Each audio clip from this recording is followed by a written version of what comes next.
Terima kasih saudara, Anda masih bersama kami. Saudara, Pengadilan Negeri Mojokerto Selasa siang kembali menggelar sidang kasus poluan bakar suami dengan agenda pemeriksaan terdakwa.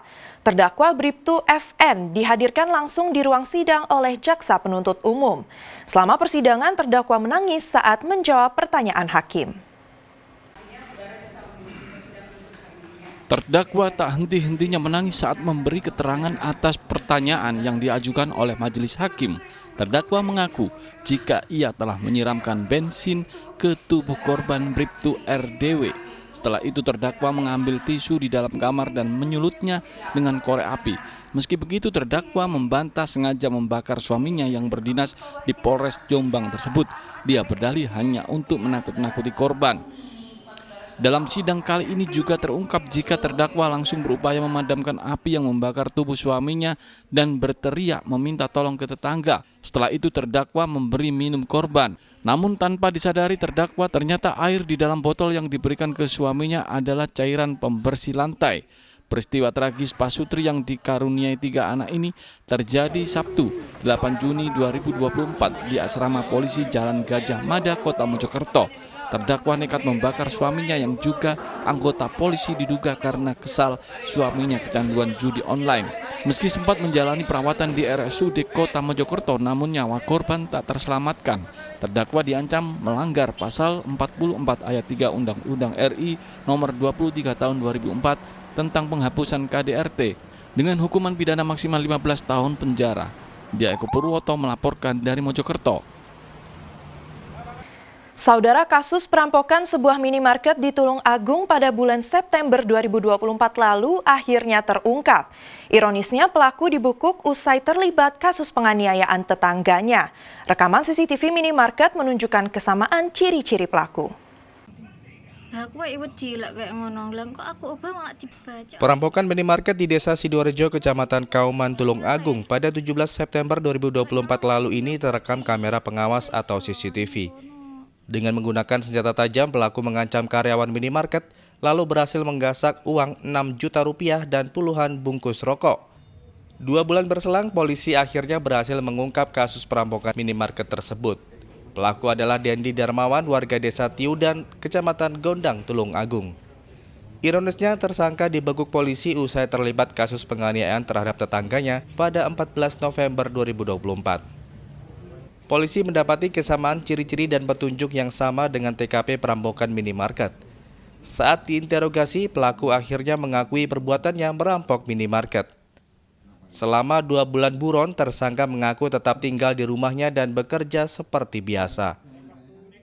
Pelaku saudara Didi, usia 23 tahun, ditangkap oleh Polsek Gondang karena tindak pidana penganiayaan. Dia menganiaya sepasang suami istri, penjual toko dengan memukulkan botol ke kepala korban, kemudian berhasil ditangkap dan kemudian dilakukan penyidikan oleh Polsek Gondang. Dan berkat kejelian dari penyidik Satreskrim, ternyata pelaku inilah yang melakukan tindak pidana pencurian dengan kekerasan di minimarket di Kecamatan Kauman. Melakukan penganiayaan yang di Gondang itu. Kenapa? Alasannya apa? Untuk membayar hutang. Hutang apa? Hutang di BRI. Hutang di BRI. Iya. Berapa besarnya? 50. 50 apa? Juta. 50 juta. Iya. Sekarang sudah lunas belum? Belum. Saat ini tersangka ditahan di Mapolres Tulung Agung dan menjalani 2 proses hukum. Tersangka terancam pasal berlapis karena kasus perampokan minimarket dan penganiayaan terhadap tetangganya. Danus Kendro melaporkan dari Tulung Agung.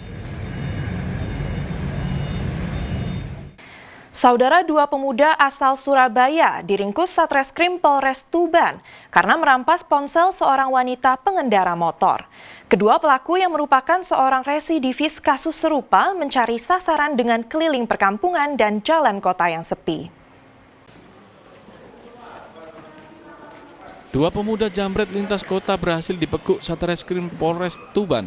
Pelaku berinisial DS 23 tahun dan ES 23 tahun asal kota Surabaya. Keduanya yang biasa garang saat menjamret tertunduk lesu saat digelandang polisi. Dari tangan pelaku, polisi menyita 2 buah ponsel serta 1 unit sepeda motor yang digunakan pelaku untuk beraksi, serta jaket dan 2 buah helm milik pelaku. Kedua pelaku yang merupakan seorang residivis ini mencari sasaran calon korbannya dengan masa keliling kota dan perkampungan. Sasaran utamanya adalah seorang perempuan yang sedang melintas di jalan raya dengan mengendarai sepeda motor. Salah satunya korban berinisial H, 27 tahun, asal Kecamatan Semanding, Kabupaten Tuban. Saat melintas di jalan raya Widang Pelumpang, ponselnya dirampas pelaku. Kemudian kami sampaikan bahwa kedua pelaku ini merupakan residivis. Sebelumnya telah pernah diamankan oleh Polrestabes Surabaya. Adapun modus yang digunakan oleh pelaku ini adalah pelaku mobile keliling daripada Kabupaten Tuban, khususnya di Widang dan Pelumpang, mencari sebagaimana korban yang bisa dilakukan curas atau curat. Adapun pelaku pelaksanaan aksinya ini baik pagi, siang atau malam hari. Bagaimana kesempatan yang dia dapatkan kepada sasaran korban yang didapatkan di jalan. Pelaku dijerat dengan pasal 365 ayat 1, 2 dan pasal 363 ayat 1 KUHP tentang pencurian dengan kekerasan dan pemberatan dengan ancaman hukuman maksimal 12 tahun penjara. Sapari Ranwijaya melaporkan dari Tuban. Sumur desa mengeluarkan api, ribuan warga di Jombang kesulitan air bersih. Informasi selengkapnya usai jeda pariwara berikut ini.